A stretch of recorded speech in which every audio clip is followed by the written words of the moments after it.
Welcome out to a hybrid edition of the Bruin Bible, and draft is in session. Will Decker, joined by my co-host, the Madman, Jamal Madni. We have a very, very special guest in the house. This guy was one of the better left tackles in the last decade plus of the Pac-12. We call him Big Sean. He's not the rapper. My guy, Sean Rhyan, in the house. What is going on, Sean? Nothing much. Yeah, just got done training here and ready for this interview. Kind of this little sit down, having some fun. Man, well, I can't tell you how excited we are to have you on. We're looking forward to, hearing about your football journey. You had, multiple sports you were very, very talented at. You come from a family background of sports, great UCLA career, the whole nine. But before we get into that, I got to get to my ad for this week's podcast. It is with Bet Online. Our partners at Bet Online continue to be the number one source for all your betting needs and sports info. Find all the latest sports developments, including updated odds on the NBA playoffs, fights, and even the next season's futures. And don't forget that the MLB is back as well. Who are you picking to win the World Series this year? BetOnline is your continued source for all your sports wagering needs, including live betting and your favorite Vegas casino and poker games. BetOnline, where the game starts. So, Sean, I want to take it back to the beginning of your football career. Where did you pick up the game? Where did you find the love of football? Because from reading your bio, you have a very interesting, family background of multi-sports. Like your dad was it a motocross professional? Is that correct? Yeah, And that then, was yeah. yeah. So he was a professional motocross racer when he was 15 years old, and was racing internationally for a handful of years before he decided to pretty much retire from that and head into college, where he went to SDSU, participated in track and field down there. He's had a pretty full kind of life. After he went to college, he became a police officer down there in San Diego County. And then after that, an exercise physiologist. Wow. And, yeah, even after that, now he's a PA working with a focus in sports med. So he's a well-rounded guy, I would say. Dude, shout out to Papa Ryan for just being a Yeah, standout human being. And then your grandpa was a boxer, is that correct? he was. He was a professional boxer. He was also a bail bondsman as well.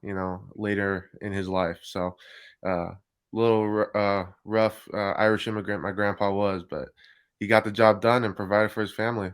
So, Love it, yeah. man. A lineage of great Ryan men coming through there. Uh, Take me through it. Like, what brought you to the game of football? Because we see where you're at now, but I just want to see in the beginning stages what attracted you to the game. So, initially, I was not playing football when I was younger. I was a rugby player and a baseball player mainly. My pops being an exercise physiologist, he was working out one of our close family friends, Conrad Ruland. Um, I'm not sure if you guys are familiar with him, but he was a tight end who played in the league for a few years before he passed away due to a heart condition. But, rest in peace, Connie. But when my dad was training him, I was real young, just kind of being around it, seeing him, run and block. But, it was just kind of one of those things where I grew up, not in a football household, just kind of in a sports household, watching everything from, you know, the Olympics, watching judo all the way to, watching the discus and the hammer throwers on the TV to watching bull riding, just kind of being exposed to so many different things. And football came into the picture. Ninth grade is when I started playing. Um, and it wasn't even my idea really. It was the high school coach's idea because I was at a small private school, and the eighth grade, like middle school was here, and the high school was here, and they were connected by this hallway. And I was walking down this hallway, and the high school coach kind of saw me and goes, "You play football?" I'm like, "No." He goes, "Do you want to?" I'm like, yeah, why not? Try something new. Try my hand at it. Uh, did pretty well. Played right tackle my first year. Started on varsity. There was only one team at the school, but it was varsity.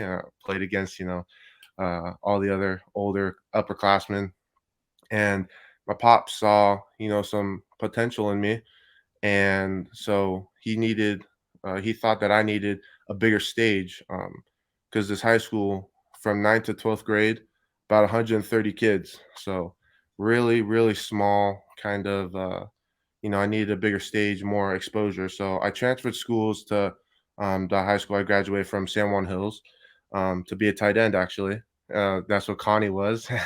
So that summer, I was lining up at tight end, trying to learn the routes, catching balls, blocking, doing all the tight end drills. And, I went up to Coach Flowers, who was the high school coach at the time, and go, if you want me to play a line, coach, I'd be happy and willing to play a line. He looks, because we were walking off the field, looks at me, he goes, I don't want you to play a position unless you tell me you want to play it. I go, okay.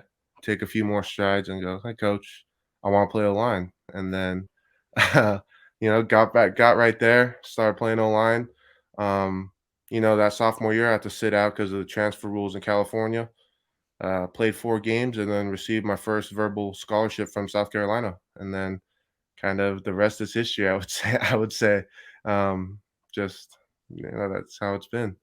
Dude, that's incredible. Usually, like they start you slow with the scholarship offers. You went straight to an SEC school for your Yeah, first offer. That's pretty damn impressive, if I do say so myself, yeah, Sean. No, Um, most the definitely. football, yeah, the football gridiron. You were incredibly talented at that, but that's not even the half of it, man. You were an incredible shot putter in high school. Am I getting this correct? You were the third. You finished third in the entire state of California when it came to the yeah. shot put championship. Yeah, I did. Yeah, senior year, went up to Fresno, California, and competed in state. All those guys that were there, I threw against, at different meets around California already. So when we got there, it was just kind of a shootout to see who's gonna, perform the best that day. And I got third place.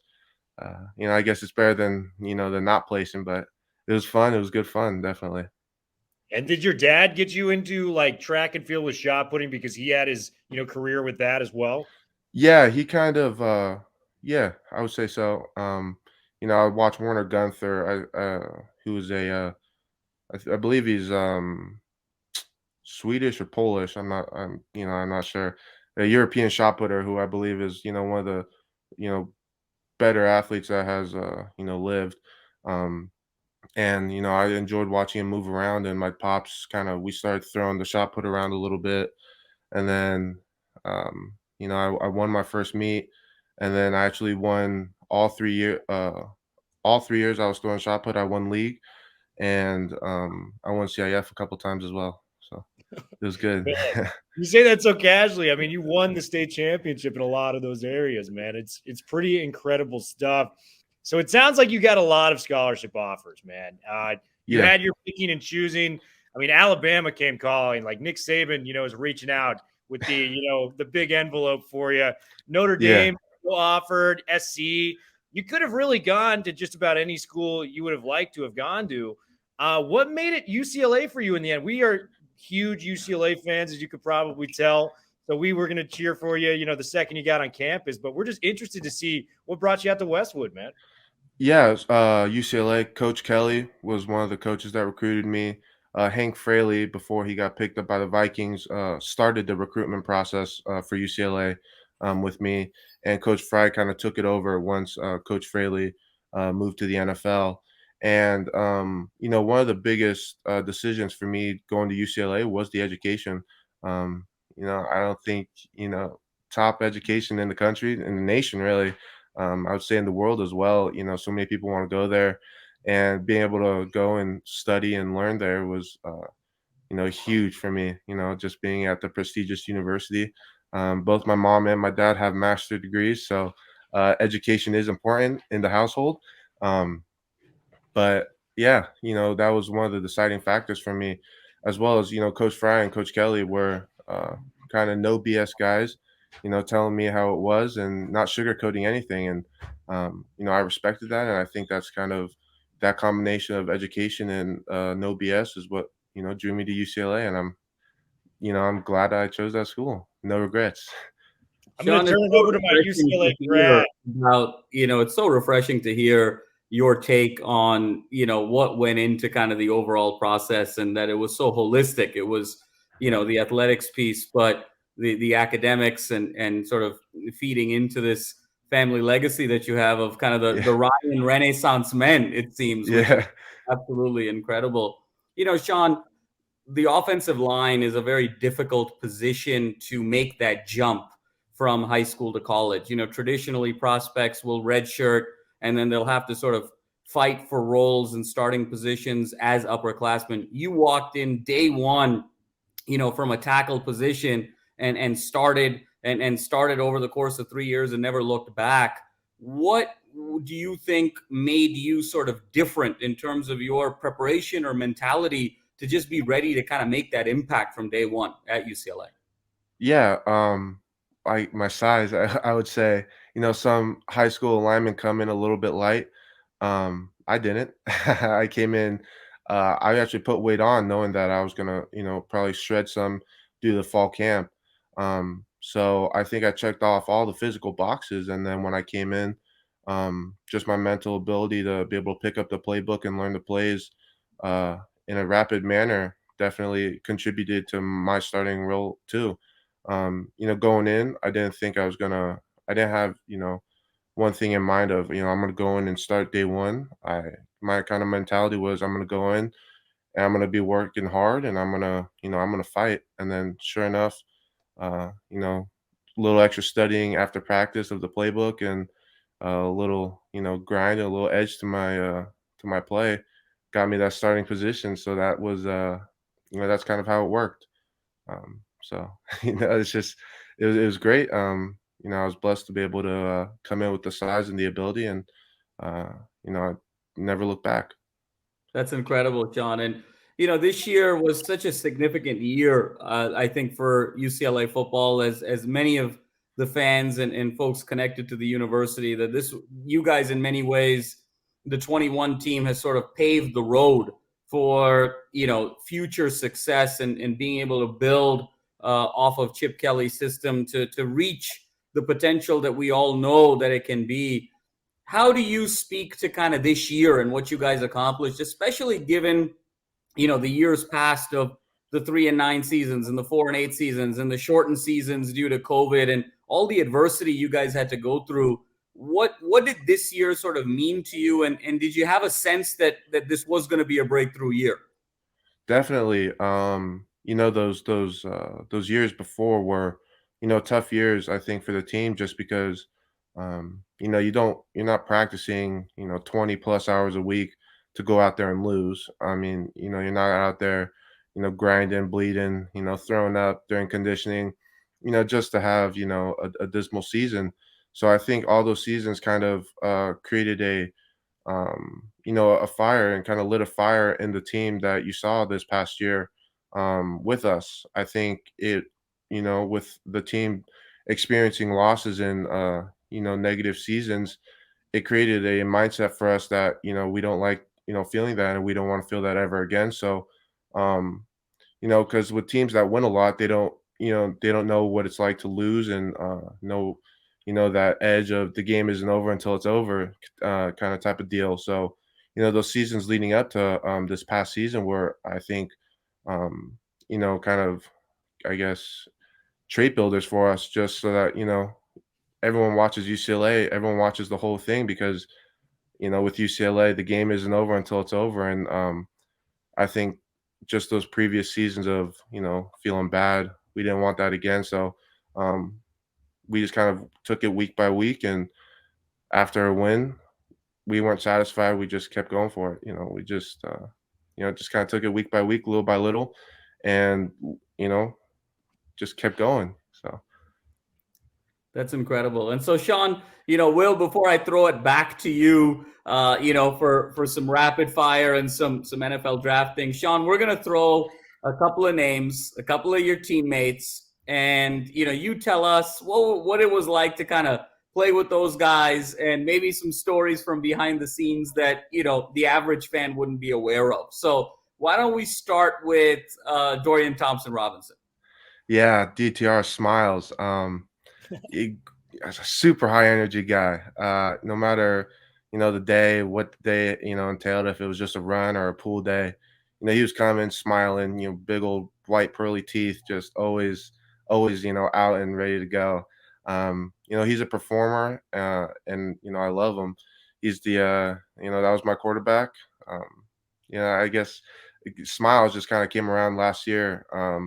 Before, every practice, I tell him, hey, let me see that smile a little bit. And then that'll just kind of put him in the right mood. And then he'll say it back to me, I'll smile. And then, he knows I'm ready. I know he's ready. And, it's time to go out there and grind. And then before the game too, even though he's real serious, mentally going through his preparation of his reads off, different plays. Um, I'd always say, hey, let me see a smile. And then once I saw a smile, I know he was ready to go. And that's just kind of one of those things that enveloped and developed, and I think it's one of those things that's going to stick with them. What was it like, Sean, blocking for DTR? Someone who was so dynamic, and where if the play went off script, he had this incredible improvisational and explosive ability. What was it like, though, blocking for a quarterback that would go off script? And do you think that ultimately that's helped you in your preparation for the next level? I definitely think it has. With Dorian being so mobile and so athletic, it kind of taught me to, keep blocking until I either see the ball thrown out or I see him running down the field, outrunning, corners. It just kind of, I was just staying on my blocking assignments until I see him running by or I hear him, telling me to go. But I guess, yeah, it's different having a mobile quarterback than a pocket sitting quarterback just because, um, the defensive ends play a lot different. You don't really know where he's going to be sitting at, so you kind of have to be more athletic and keep the play alive a lot longer, just because your quarterback's able to move and hurdle people, like it's his job. But yeah, I think it did prepare me for the next level, just because I know the next level, the corners and the receivers are all multi-million-dollar athletes, and sometimes you're going to need more than 3 seconds to you know have a guy get open or be able to give your quarterback enough time to throw a guy open. So indirectly, yeah, I think Dorian being so mobile has given me that extra edge that maybe some of these other guys haven't had because they had pocket sitting quarterbacks. Excuse me. So yeah. No, that's incredible to hear, Sean. Next name, perhaps your partner in crime on the offensive line, Mr. Alec Anderson, and have you guys kind of had the opportunity, A, what was it like playing with Alec Anderson, and then B, have you guys kind of had the opportunity to share some experiences in this sort of pre-draft process? Yeah, Alec, that's the right tackle. Yeah, he's a great guy off the field. He's got a little bit of a sense of humor to him that is acquired taste, but once you kind of get it, he's hilarious. Um, we got together and would study plays just because he was the right and I was the left, so we just kind of get together and talk over some technique that what maybe was new that week, just so that we both kind of had an understanding of what play and what the coach wanted us to do. So we would just kind of talk to each other and make sure that we both had the same idea and understood the same way, so that we could go out there and perform and open up the holes for Zach and Britton and Keegs too, Ethan. But um, it was good, yeah. And then in this process, a lot of us have been kind of putting our heads down and grinding. So I haven't really had time to talk to him too much. But at the pro day, reconnecting with everybody was a great time. It was like family reunion of all the guys getting together, just having a good time working out, and it kind of didn't even feel like a tryout, just because we were all having such a good time, just working out together, like we were still in college and having a good time. Um, but yeah, so That's terrific, Sean. And you sort of mentioned this next person, and I'll go to this next person, but the Terminator, Zach Charbonnet, and what yeah. what was it like blocking for that young man, and what do you sort of see in terms of his future for this upcoming season? I think he surprised a lot of people by coming back to UCLA, given the impact that he had with you guys and with you and Alec blocking for him. Yeah, well, going back with him going back to school, school is extremely important for him as well. He wants to get his degree, so all of us knew that he was going to be going back just because he wants to get his degree, and I think that's totally smart for him, and he wants to do that. So I supported him fully with his decision to go back. But on the field, I mean, his tape kind of speaks for itself. You see him, running down with four guys still trudging along, but he runs hard and he runs downhill and he takes exactly what you give him. He might have just half a second to make that cut. Because some of those linebackers are pretty athletic, and hate to say it, but O-Lineman, we're not the most athletic guys on the field, believe it or not. But sometimes, all we give them is, that split second to get through that hole. And he was extremely, extremely good at just, taking it, accelerating through it, and accelerating through arm tackles, him and Britton both. But, pregame, he's in his zone, and you're not going to snap him out of it. He's a Terminator for sure. I would say so. Yeah. That's terrific to hear, Sean. And so my last, sort of player, I'll bunch them together in sort of a combo package here as the two guys who are really instrumental to the receiving end of the passing game. One and both guys who have, I think, what Will and I have sort of known in watching them over the course of this season as being really star players, but I think they've pleasantly surprised folks during the all-star circuit and during their pro days. One is Kyle Phillips and the other is Greg Dulcich. And what was it like to kind of play with Kyle and Greg? It was great. It was a great time. KP's, he's my boy, and so is Greg. Greg, I had a little bit more time to practice with him just because he'd line up next to me. So me and him got along real well. He's got a goofy sense of humor as well. He cracks his jokes. He puts on, a little accent here and there, and he's super intelligent. So it's just, we could have, intelligent conversations as well as just, talking, just, I guess, about, stupid stuff. And it's just, always, always fun. Just, me and him. He also has pretty great hair. I mean, I don't know how it compares, but as do you, yeah, Sean. yeah, That's a great yeah, style you have on your head right now. I mean, that's fantastic. yeah. I guys mean, made my hair's a look little at messed that. up right now, you but guys were a first team All-American all-hair team. All So hair. yeah, definitely, gotta yeah. give credit where With it's a due. cap on. I mean, that's like having a Lamborghini and just parking it in the garage, man. You gotta let that. I just, I got done training, so it's all, messy. I'm trying to contain it right now. But yeah, even with the hair, me and Greg, while we're showering, just are talking about like, oh man, your hair feel a little bit more knotted today. He's like, yeah, it's just, just regular, just talking about hair because, that's just one of those things we can do. And then Kyle, me and him go out, get sushi with, Chase Cota as well. Just go out and hang and, relax a little bit and just kind of, talk the talk. And, we're kind of the same guy. He's a little bit smaller and, I would say we look similar, but, a lot different at the same time. But yeah, KP is my boy. I wasn't surprised with, their performances because I knew how good they were. Kyle, super shifty receiver. I think it just kind of, unfortunately, because UCLA is in Pac-12, sometimes I don't know why people think Pac-12 is lesser than SEC, but clearly when we played LSU, we turned some heads there. Um, but we're lining up against different corners and free safeties. Like Kyle did his job, and I knew he was going to do that. Same thing with Greg. He's a smart guy, big, and it's just one of those things of exposure is huge. And I guess I don't know what the difference between playing USC and playing against a guy from Wisconsin, but sometimes that's what people need to see in order to be certified good receiver. But both those guys are a pleasure to talk to and always fun to talk to as well. I love it, man. I want to bring a stat to your attention that just blew me away as someone that's prepping for the draft. This was recorded by PFF on November 19th of last year. Sean Rhyan is the stat, has only given up 2 sacks on almost 1,100 career pass blocking attempts.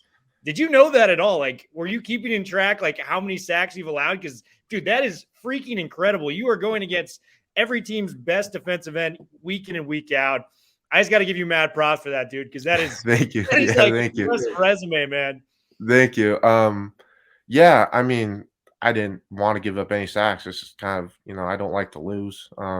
Surprise, surprise, surprise. But I know exactly which two sacks they were too, and one of them was my freshman year, and then one of them was this past year. But that's just kind of one of those things where I take, mental notes of why it happened, and then I was able to fix that. So, I wasn't keeping track, but I was, I guess. Yeah, if you know what I'm saying. I know it happens, but I didn't let it, happen to me often. I would say Well, it dude, happened to me less than often. you're a baseball guy, so like you're batting about like 900, just Yeah. to keep it frank. So it's like Yeah. not like you're You're doing like bad.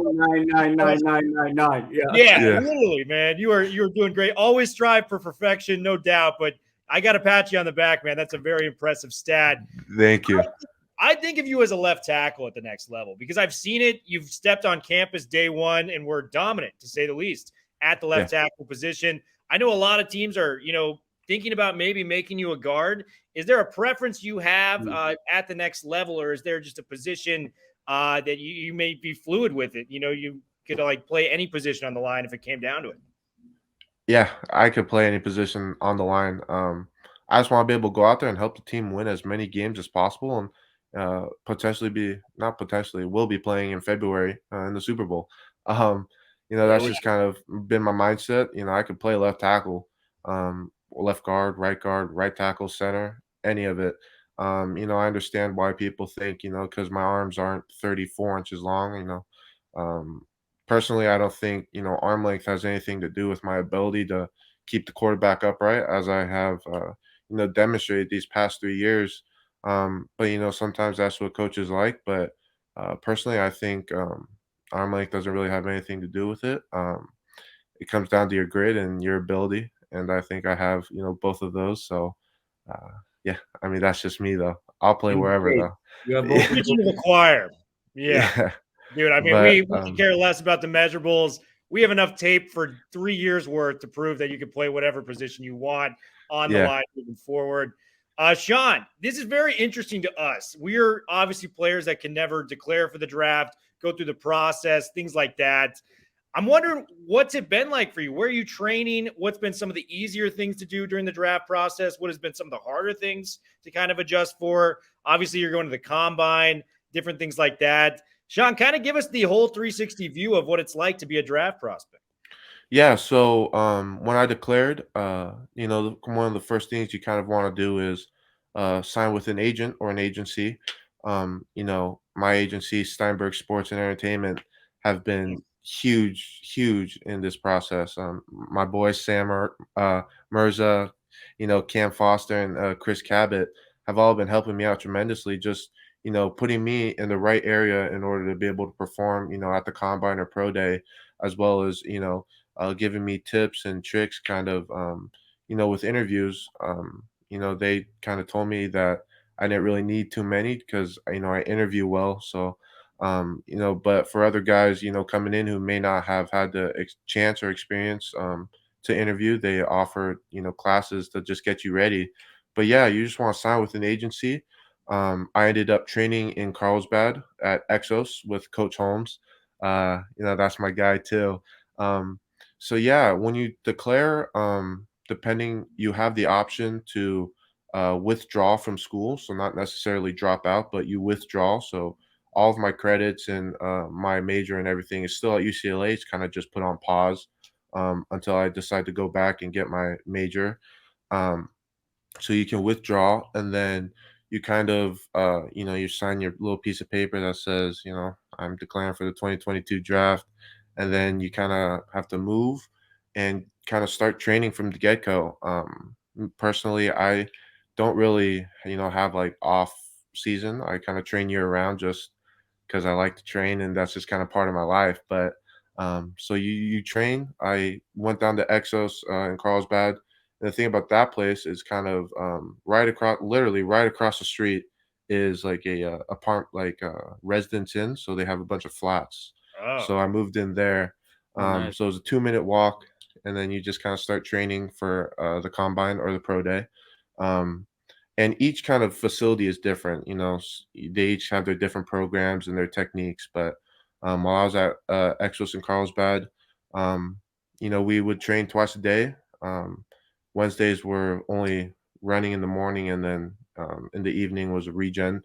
And you just kind of have all these, different, um, I guess, like different, excuse me, uh, you're all good, my man. yeah, it's like, Yeah. just like, yeah, different things for you to, have access to. So, you have a massage therapist, PT, whenever, whatever you need, and they just kind of get you ready, and prepared to go out and do your best at whether you get the combine invite or you don't. Um, and then kind of when you get that invite, you get an email from the NFL saying you've been invited to the 2022 combine or what have you. And you get excited, and then you fly out there, and it starts right when you land, pretty much. I kind of took it as there was people looking at me when I got on the plane at LAX. The interview Wow. process started. That's kind of how I kind of Yeah. took it. And when I sat down next to one of the docs that was going to be there for the Chargers, and then right across the aisle was the Arizona Cardinals scout too. So Oh, it wasn't too far off there. So it starts from the beginning, and then you get there, and then you go through all your medical, and it's a little bit of grind. Waking up early, um, going to bed late, just because teams want to interview you and get to know you.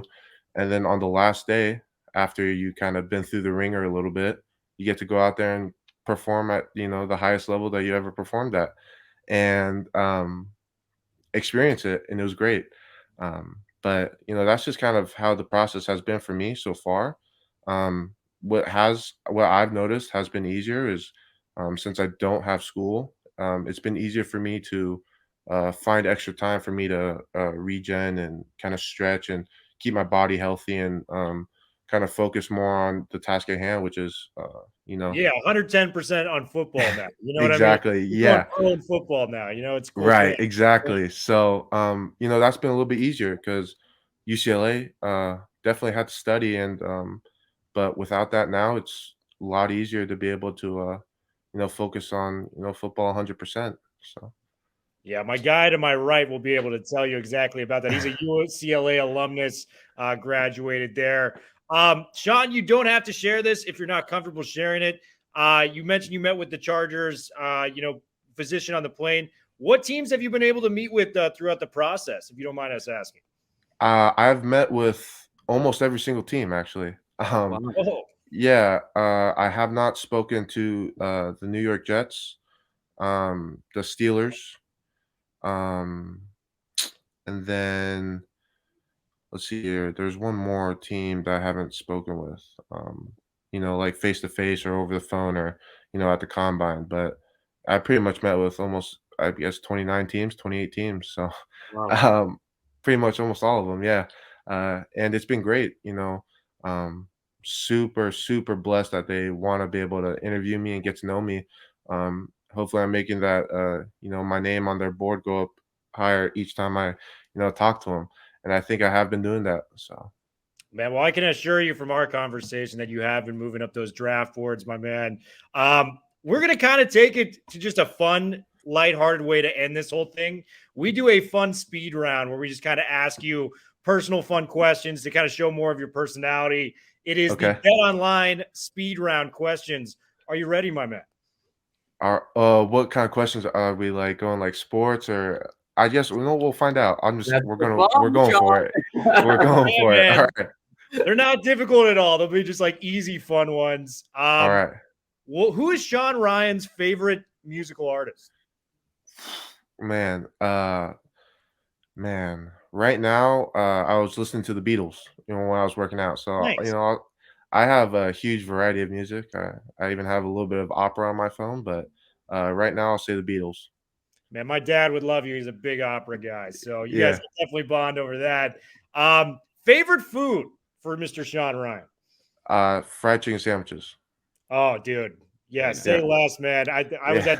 at LAX literally yesterday. Had to make my Chick-fil-A stop in the Southwest region. So, Sean, Yeah. I'll have to get some Chick-fil-A sandwiches sometime. Favorite vacation spot? Ooh. I love the beach. Been to Hawaii many times. I say Hawaii. Yeah, Oahu, probably. Yeah.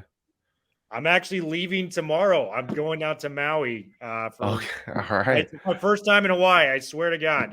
Man, Flying you're out gonna at 5 love it. p.m. You're gonna love it. Yeah, you gotta get poke and get the spicy mayo mix. That's my personal favorite. Poke bowl, yeah, poke bowls, dude. I am all in. I'm like looking up the best places to go there. Madman's got a couple questions for you on the speed round as well. All right. Sean, favorite player to model your game after? Joe Thomas.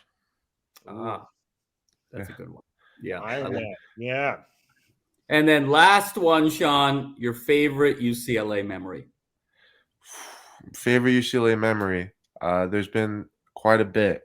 Um, I think I might have to say with our last year, 2021 season over USC, I'd say I that's a pretty good one.